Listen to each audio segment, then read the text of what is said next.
אהלן כולם, אני שבי מ-Simply Talk Hebrew וזה חדשות אופטימיות בעברית קלה.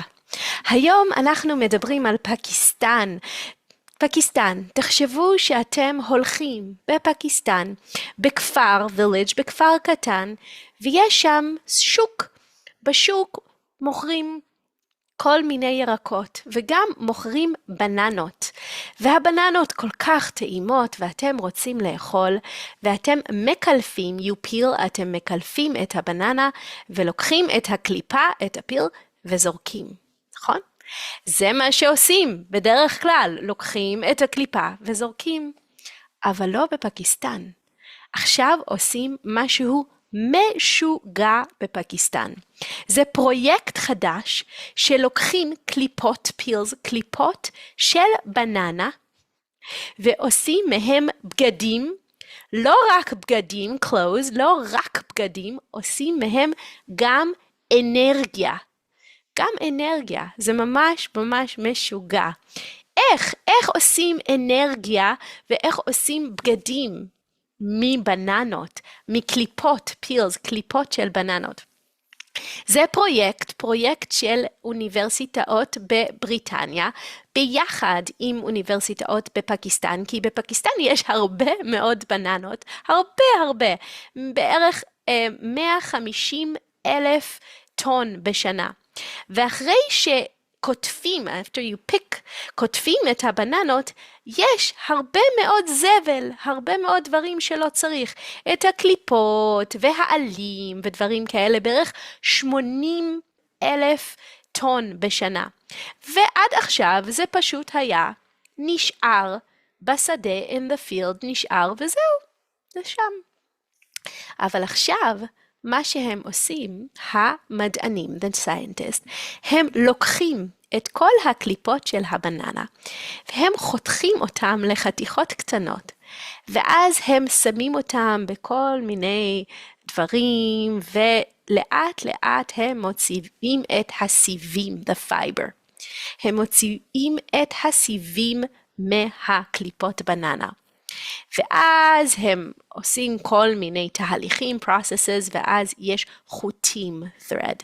ומהחוטים אפשר לעשות בד, a material, ואפשר לעשות מזה כל מיני דברים, בגדים, אפשר לעשות מזה תיקים, אפשר לעשות מזה ריפוד לספה, for the sofa. אבל זה לא הכל.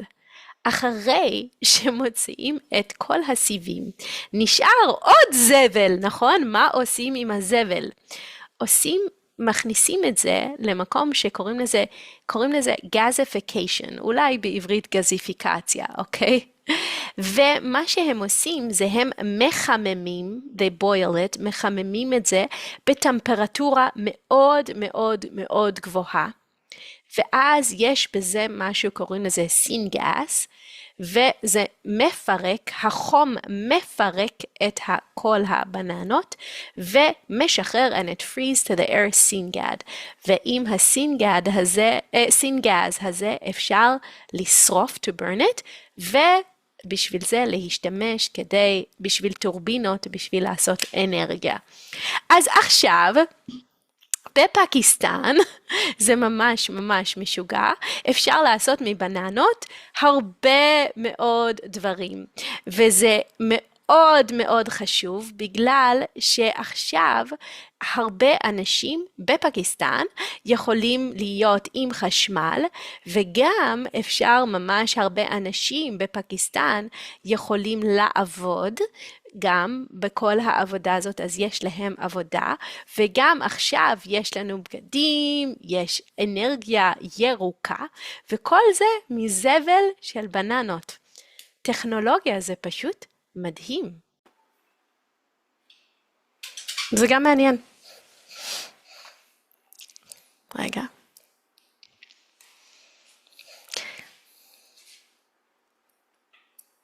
אתם מכירים בטח ניתוחים, surgery, ניתוחים לעיניים. הם מאוד מאוד פופולריים, כל כך הרבה אנשים עושים אותם, והם כבר קורים הרבה מאוד שנים.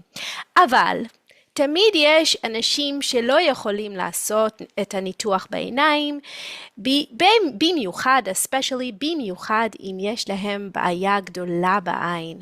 אם הם ממש לא רואים טוב, אז אי אפשר לעשות ניתוח, זה לא עוזר ואי אפשר וזה לא טוב.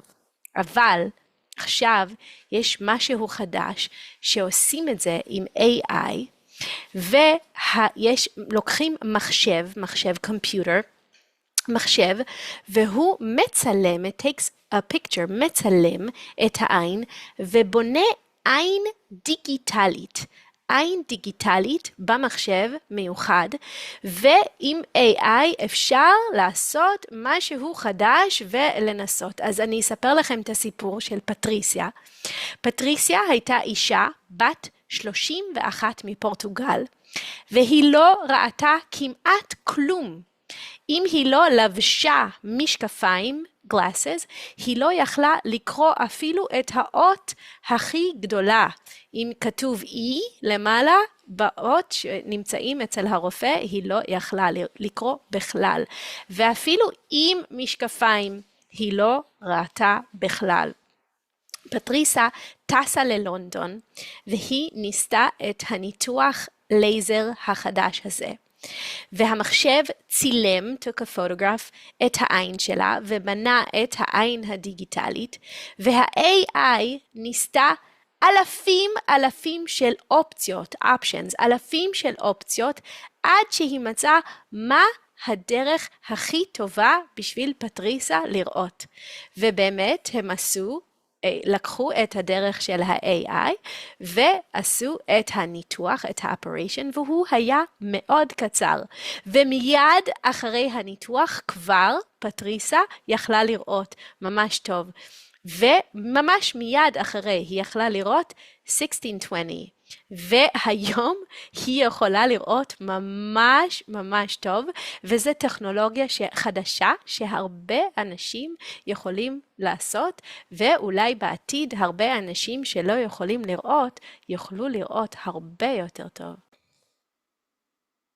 היום אנחנו נדבר על סיפור אמיתי של דמבו, אבל אמיתי. לפיל זה אלפנט, לפיל הזה קוראים צ'ארלי. צ'ארלי הוא נולד לפני בערך 40 שנה בזימבבואה, והוא היה בזימבבואה בפארק הלאומי, והוא היה עם המשפחה שלו, והוא היה פיל חופשי, קטן וחמוד. אבל אנשים לקחו אותו מהיער, from the forest, אנשים לקחו אותו מהיער, והם לקחו אותו ושמו אותו בקרקס, circus. הם שמו אותו בקרקס, וזה לא טוב בשביל פילים להיות בקרקס. כל מי שראה את דמבו יודע שזה לא טוב, אבל באמת זה ממש קשה. הוא צריך כל הזמן לעשות טריקים ודברים, והוא נמצא כל הזמן בתוך כלוב, enclosed in enclosure, והוא היה בקרקס 16 שנים, 16 years, והיו לו חיים מאוד שנים קשים בקרקס. ב-2001 הקרקס נסגר, was closed, ולקחו את צ'ארלי ושמו אותו בגן חיות, in the zoo, בגן חיות. והחיים שלו בגן חיות לא היו טובים בכלל, בגלל שהיו לו 3 חברים בגן חיות וגם הם מתו. וגם היה לו תינוק קטן והוא גם מת. וצ'ארלי היה ממש מסכן, miserable, ממש מסכן.